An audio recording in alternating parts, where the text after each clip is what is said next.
All right. In this module, we're going to be talking about beta, which is very important for the CAPM model, CAPM asset pricing model. So first of all, I'm going to do a really quick recap on risks. We all know that standard deviation can be used as a measure of risk, right? The higher the standard deviation of an asset, more risk it holds. However, standard deviation is a measure of whole risk, right? We can still break down this risk in two main components, the unique or idiosyncratic risk, firm-specific risk, you're gonna hear a lot of names, and systemic or systematic or market risk as well. So the point here is that this unique risk or firm-specific risk can be diversified up to a certain point when you put more assets together in a portfolio. In fact, there are some studies that shows that if you hold 20 and more recent studies says 100 assets, but this graph right here is an adaptation from this first paper over here that shows randomly picked portfolios, and it clearly shows that up to a point, here it says around 20. If you keep adding assets here on your portfolio, you have a diversification benefit. And if you pass that point, you cannot reduce much more the risk of this portfolio, right? And actually, this risk that you're decreasing here is this firm-specific risk or this idiosyncratic risk, which is diversifiable. This other portion here, which you can put a lot of assets and you would not go away, it's called the undiversifiable risk. And on the CAPM, this is beta, right? So this is the systematic risk of an asset or market risk of an asset, and it's what investors should be rewarded for. In fact, if you remember the CAPM equation here, the expected returns of an asset is equal to risk-free asset times beta, or sorry, plus beta times the excess returns of market over this risk-free asset. If we put here the risk-free asset to the left, we have here the excess return of this asset over the risk-free asset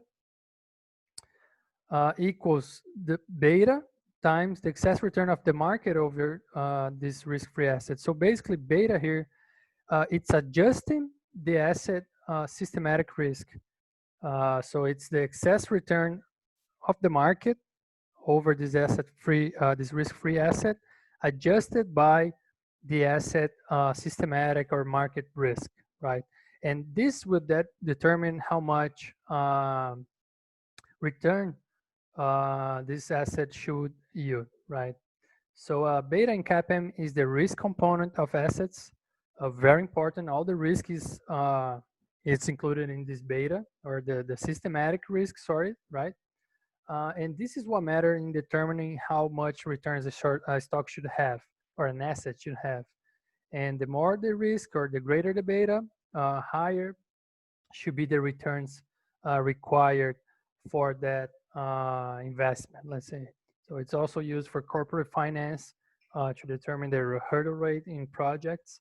Same thing here for pricing assets, right? The riskier it is relative to the market, more it should yield greater returns, right? A quick note here: what is market? When we say market portfolio, you might be thinking on S&P 500 or Nasdaq index, and that's right, all right. But what if I'm from Brazil, which I am, and I can also invest there? Should I price an asset based on a kind of weighted average of S&P 500 and the local Brazilian market? Or let's say if I also invest in Europe and Japan, should I use a worldwide index for that? And empirically, there is some studies that show that domestic factors are more useful to explain this variation and produce lower average pricing errors. So if you're pricing an asset here in the US, use the local or country market as your market, right? So finally, we got to the beta calculation.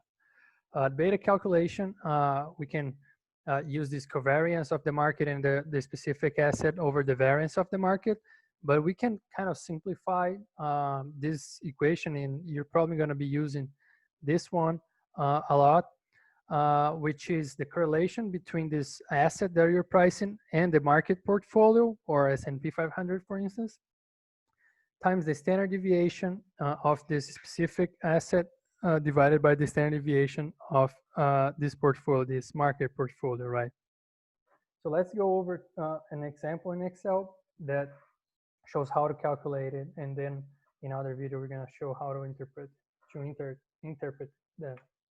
So beta here, when you have geo-means and standard deviation for 4 sectors here of the economy, and I am using the S&P 500 here returns as our market, right?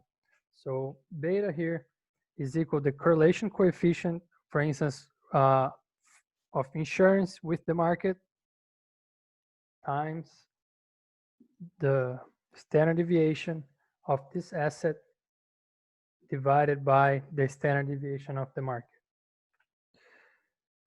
So this is, and I locked this cell here just so I can drag. But this is beta here for these 4 different sectors, and for the market which equals 1, and we are gonna be interpreting that in the next video.